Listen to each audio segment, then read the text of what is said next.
व्यक्ति किसी और वस्तु या भाव से परिचित हो ना हो, भय और भविष्य दोनों ही व्यक्ति के मन में सदैव रहते हैं, जिनका अस्तित्व व्यक्ति के अस्तित्व पे भारी रहता है। विचित्र है ना? वह वो है जिसे आप नहीं जानते, जो अनजान है, और इसी कारण आपको भय लगता है कि ना जाने क्या होगा। भविष्य वो है जो अब तक घटा ही नहीं, तो जो घटा ही नहीं उसके विषय में चिंता क्यों? आपके हाथ में है वर्तमान। वर्तमान के कर्म सत्य मन से कीजिए और सोचिए ये कि अपने कर्मों को और कितनी श्रेष्ठता से किया जा सकता है। इसलिए आप विश्वास कीजिए, यदि वर्तमान के कर्मों को आप सत्य मन से करोगे तो भय स्वयं ही निकल जाएगा और भविष्य का फल अवश्य ही मीठा होगा। इसलिए भय और भविष्य से डरना छोड़ दीजिए, इस वर्तमान को जी।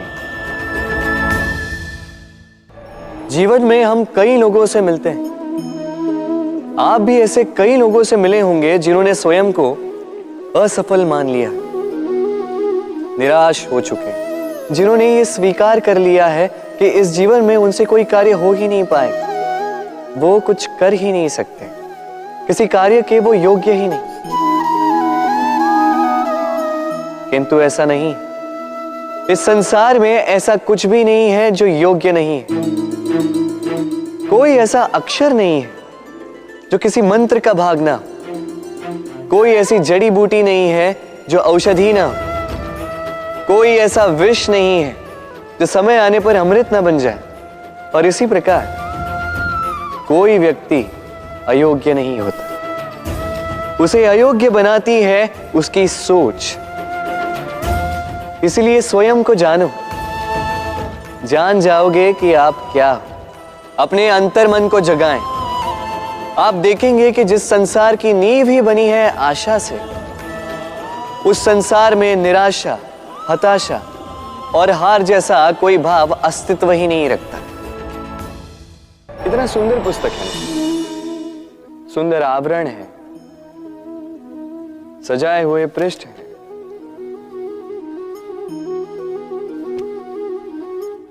किंतु क्या ये सत्य में अद्भुत पुस्तक कहलाने की पात्र है? क्या इसमें जो लिखा है वो सत्य है, प्रेरणादायी है, हमारे लिए मूल्यवान है? कैसे निश्चय लिया जाए इस बात का?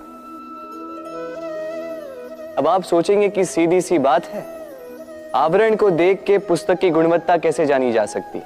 इसके लिए तो आपको उसे पढ़ना होगा, उसे समझना होगा, समय देना होगा,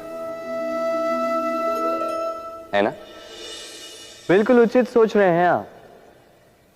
बस आश्चर्य की बात यह है कि पुस्तक के विषय में आप ये सारी बातें जानते हैं, किंतु किसी व्यक्ति के विषय में आप ये सारी बातें मन में नहीं लाते। व्यक्ति का मूल्यांकन भी उसके वस्त्रों से, उसके शारीरिक रूप से या उसकी सुंदरता से नहीं किया जा सकता। उसके लिए आपको उस व्यक्ति को पढ़ना होगा, उसे समझना होगा, उसे समय देना होगा। पर हम क्या करते हैं? पहनावे, रंग, सुंदरता को देखकर आकर्षित हो जाते हैं, उसे प्रेम समझ बैठते हैं और आए दिन कोई ना कोई ये कहते सुनाई देता है कि उसकी प्रेम कहानी सफल नहीं हो पाई, उसे छल मिला। किंतु इसमें दोष किसी और का नहीं, स्वयं आपका है। आपने उस व्यक्ति को समय नहीं दिया, आपने उस व्यक्ति के विचार नहीं परखे। प्रेम 2 क्षण में बनने वाला पकवान नहीं है, इसका स्वाद चखने के लिए आपको जीवन भर का समय देना पड़ेगा। तो समय दीजिए, एक दूसरे के रूप से नहीं, आत्मा से जुड़ी, निश्चित ही मन प्रसन्नता से कह उठेगा, राधे राधे। हम में ऐसा कोई नहीं होगा जिसने वृक्षों को ना देखा, वृक्षों पे इन पक्षियों को ना देखा, इनके घोंसलों को ना देखा, इन पक्षियों को अपने छोटे छोटे बच्चों को भोजन कराते ना देखा। संसार का सबसे ममत्व वाला दृश्य होता है। चिड़िया दूर से अपनी चोंच में दाना भरकर लाती, स्वयं भोजन करने में असक्षम संतान की चोंच में डालती है, स्वयं भूखी रहकर निस्वार्थ निश्चलता से। और जब संतान के पंख निकल आते हैं, वो उसे उड़ना सिखाती और उसके पश्चात उसे स्वतंत्र कर देती है अपना जीवन जीने के लिए, इस आकाश में उड़ान भरने के लिए। और हम मनुष्य क्या करते हैं? जिस संतान को हम पंछी की भांति पालते हैं, उसके पंख निकलते ही हम उसे बांध देते हैं, ये सोच के कि कहीं वो दूर उड़कर न चली जाए। ऐसा नहीं कि इस स्थिति में माता पिता को संतान से प्रेम नहीं है, अवश्य, किंतु इसमें प्रेम पर मोह भारी पड़ जाता है, जो स्वयं अपने और संतान के भविष्य के बीच में बाधा बन जाता है। हम ये भूल जाते हैं कि हम केवल जन्मदाता है, भाग्य विधाता नहीं। तो जब प्रेम में मोह आ जाए तो वो प्रेम नहीं, स्वार्थ बन जाता है। इसलिए प्रेम को पास रखिए और मोह को दूर, क्योंकि जिससे प्रेम करते हैं उसका विकास नहीं रोका करते। प्रेम संसार का सबसे पवित्र बंधन है, पर सच पूछो तो ये बंधन से मुक्ति है, स्वतंत्रता है।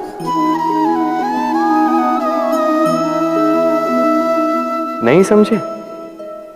समझाता हूं।